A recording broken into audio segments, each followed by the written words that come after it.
해방 넉 달 뒤인 1945년 12월 28일 미국, 영국, 소련 세 나라는 모스크바 삼상회의를 열고 5년간 미국, 영국, 소련, 중국 네 나라가 한국을 신탁 통치하기로 결의했습니다.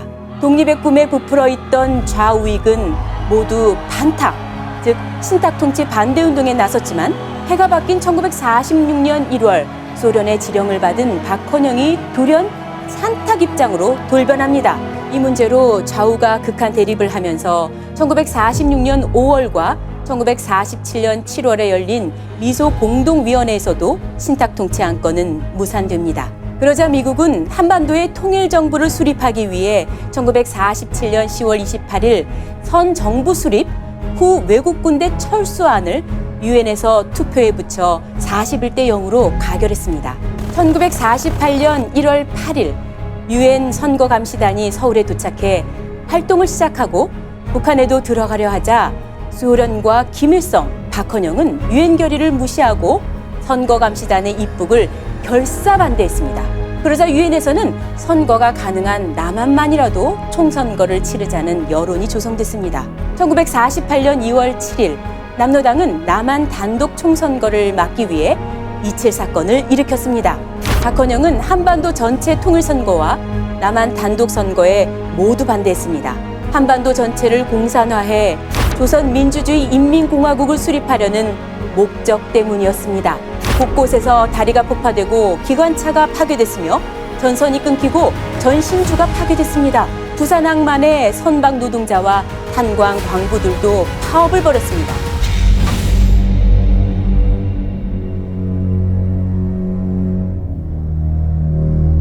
(1948년 2월 26일) 미국은 한반도에서 선거가 가능한 지역만이라도 선거를 실시하는 안을 다시 유엔에 상정했습니다. 유엔은 찬성 30일, 반대 2, 기권 11표로 이 안을 가결했습니다.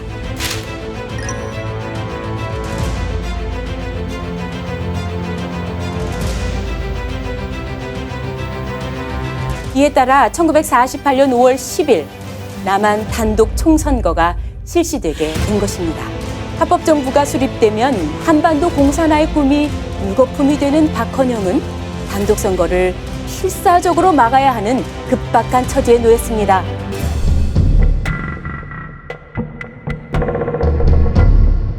남한 단독 선거를 저지하기 위한 제주도의 무장 투쟁은 점점 무르익어 가고 있었습니다.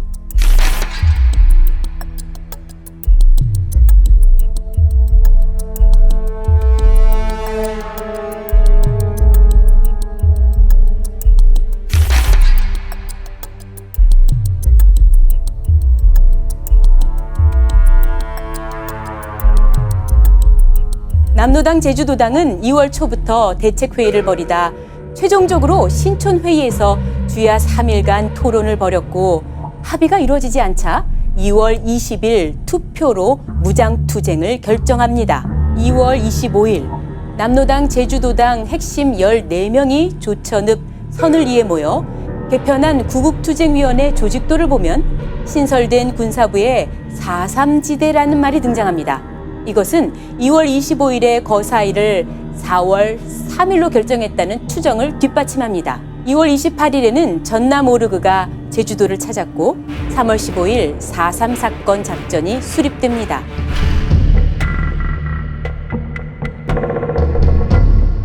왜 제주도가 50 선거 반대 투쟁의 중심지가 됐을까요? 남로당 중앙당은 전쟁을 방불케 했던 이칠 사건을 경찰이 빠르게 진압한 것에 놀랐습니다. 이에 따라 50 선거 반대 투쟁은 육지에서 떨어져 진압이 어려운 제주도에서 하기로 결정했습니다. 제주도는 남로당의 당세가 좋고 한라산 등 산이 많으며 일본군이 파놓은 참호와 버리고 간 무기가 많았습니다. 이칠 사건에 대규모로 가담하지 않아 수배자가 없으므로 활동도 자유로웠습니다. 제주도 무장대의 내부 문건인 제주도 인민유격대 투쟁 보고서에는 여러 차례 남로당 중앙당의 지시가 있었음이 기록돼 있습니다. 중앙당 지령에 따라 행동, 보고한 뒤 적절한 지시를 요청, 건의한 기록도 남아 있습니다. 미군이 수집한 정보 보고서에도 이런 내용이 있습니다.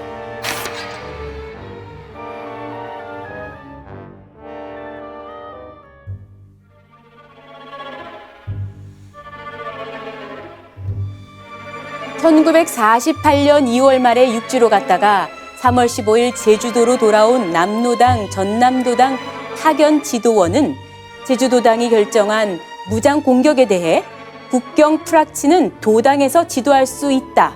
이번 무장 반격에 이것을 최대한 동원하여야 한다고 언명하였음이라고 언급한 것도 기록돼 있습니다. 중앙당의 폭동 지령이 떨어졌다. 아마도 그 지령은 3월 중순쯤에 현지와 무장행동대 두목 김달삼에게 시달된 것으로 안다. 당시 중앙당에서는 이 사건이 터질 무렵 당 군사부 책임자 이중업과 군대의 불락지 책임자 이재복 등을 현지에 파견하여 소위 현지 집중 지도로서 군사활동의 확대를 기도했다.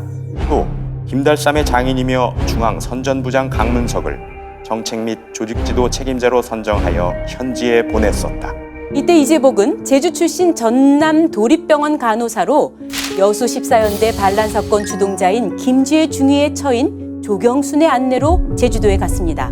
검거돼 있던 도당 위원장 안세훈 대신 조직부장 김달삼을 만나 단독 선거를 하면 반공국가가 탄생되어 남노당은 설 자리가 없어진다. 단선 반대 투쟁을 강력하게 전개하라라는 지령을 내렸습니다.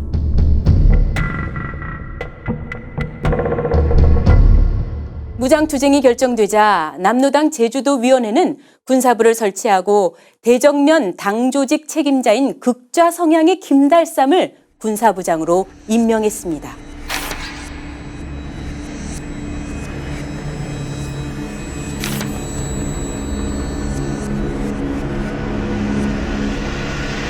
대구에서 제주로 내려와 대정중학교 사회과 교사로 있던 김달삼은 이칠 사건으로 검거 선풍이 일자 부산에 있는 장인 강문석에게 피신해 있다가 다시 내려와 강문석이 중국에서 쓰던 가명 김달삼으로 둔갑하고 남노당 중앙당 선전위원 및 대정면 조직부장으로 일했습니다. 그는 학병 출신 일본군 소유였던 무장대장 이덕구, 조몽구 군사부 부부장과 함께 국방경비대 제9연대 이중대장 문상길과 긴밀한 관계를 유지하면서 1947년 8, 9월경부터 무장훈련을 비밀리에 실시했습니다.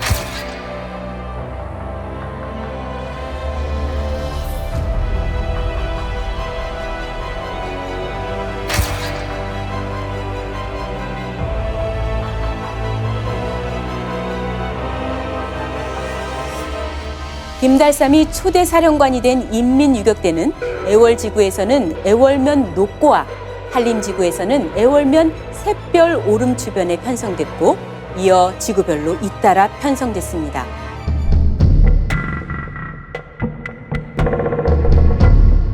(1948년 4월 3일) 일요일 새벽 구름 한 점 없는 하늘에 희미한 금음달이 떠 있고 전날 약간 가랑비가 내려 날씨는 다소 쌀쌀했습니다. 새벽 2시 한라산 정상에 봉화가 오르고 뒤이어 한라산 중어리에 89개 오름마다 봉화가 올랐습니다. 인민유격대원 350여 명이 면별로 마을 부근 동굴과 숲속에서 총과 죽창, 본봉으로 무장하고 있다가 봉화를 신호로 12개 지서를 일제히 공격했습니다.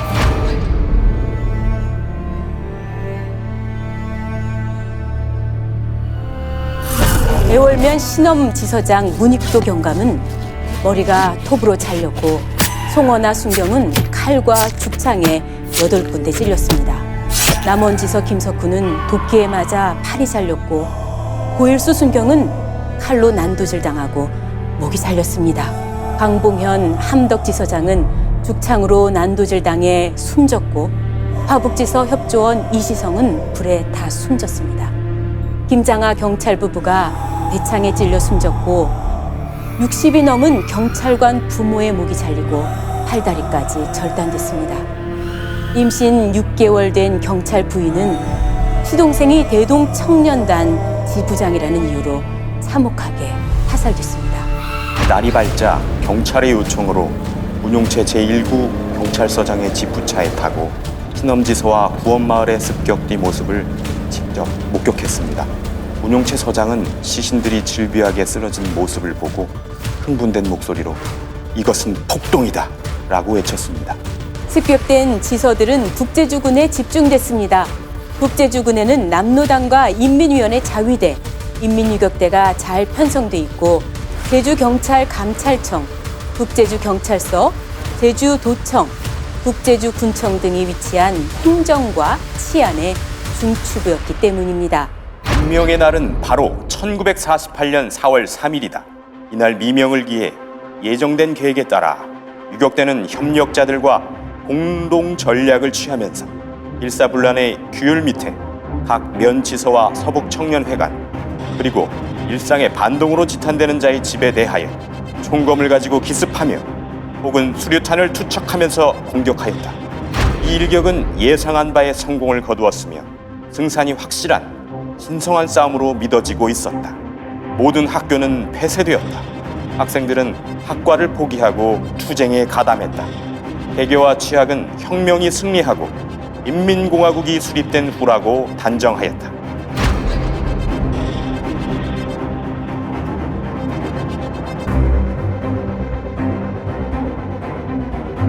초기 인민유격대의 규모가 수백 명을 훨씬 넘는다는 기록도 있습니다.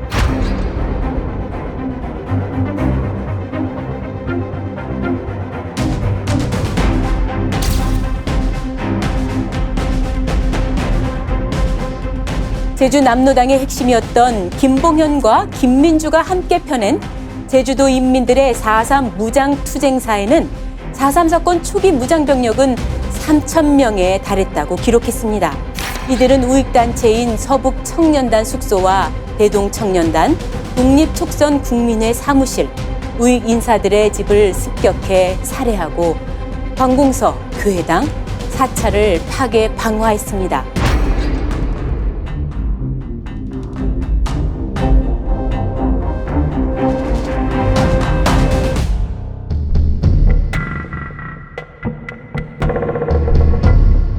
북제주군 애월면 구엄마을은 몇 안 되는 우익 색채 마을이었습니다. 4월 3일 자정을 전후해 수산봉, 고내봉, 파군봉에 봉화가 오르자 100명에 가까운 무장대가 구엄마을을 습격했습니다. 이 마을에는 일제강점기 때 구장을 지낸 문영백의 주도로 독촉국민회와 대동청년단이 결성돼 있었습니다. 무장대가 문영백의 집을 습격하자 가족들은 급히 도망쳤지만 안채에서 자던 14살 큰딸 숙자와 10살 작은 딸 정자가 미처 피하지 못하고 마당으로 끌려 나왔습니다. 언니가 동생을 안고 살려달라고 울부짖었지만 10여 명이 칼과 죽창, 낫으로 잠옷 차림의 두 소녀를 처참하게 살해했습니다. 같은 날 새벽 구엄 대동청년 단장인 33살 문기찬과 단원인 34살 문창수는 마을에서 3km 떨어진 지금의 학위 1, 2 사무소 앞 길가에서 숨진 채 발견됐습니다.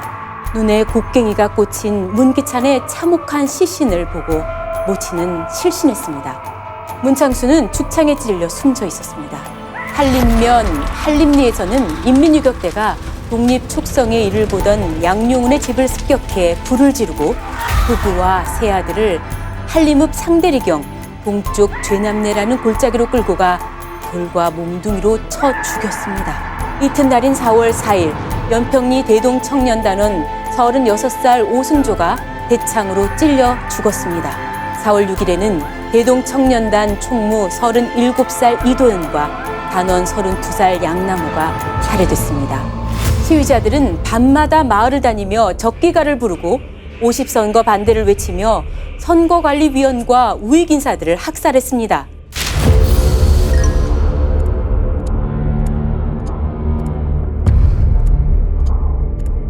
(4.3) 사건 발발 12일 뒤인 4월 15일에는 남로당 중앙당 지시로 제주도당 대책회의가 열렸습니다.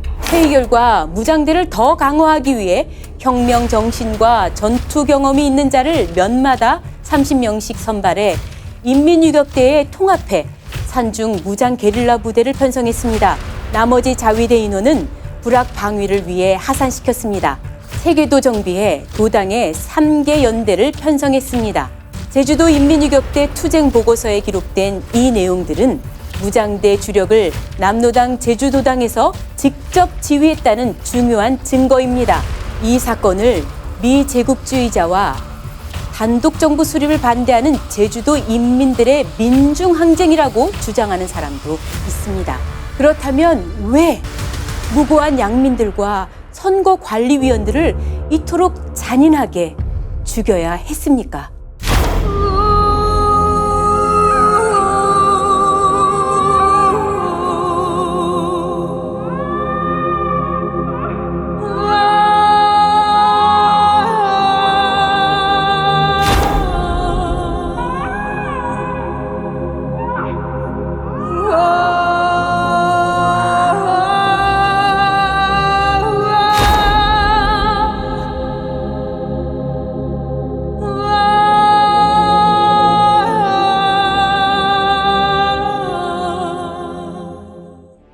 지금까지의 내용은 도서출판 휘선, 박윤식 저, 대한민국 근현대사 시리즈 내용을 간략하게 정리한 것입니다. 공정하고 객관적인 역사의 기록이 이 책에 실려 있습니다. 대한민국의 근현대사, 옛날 얘기가 아니라 바로 오늘의 이야기입니다.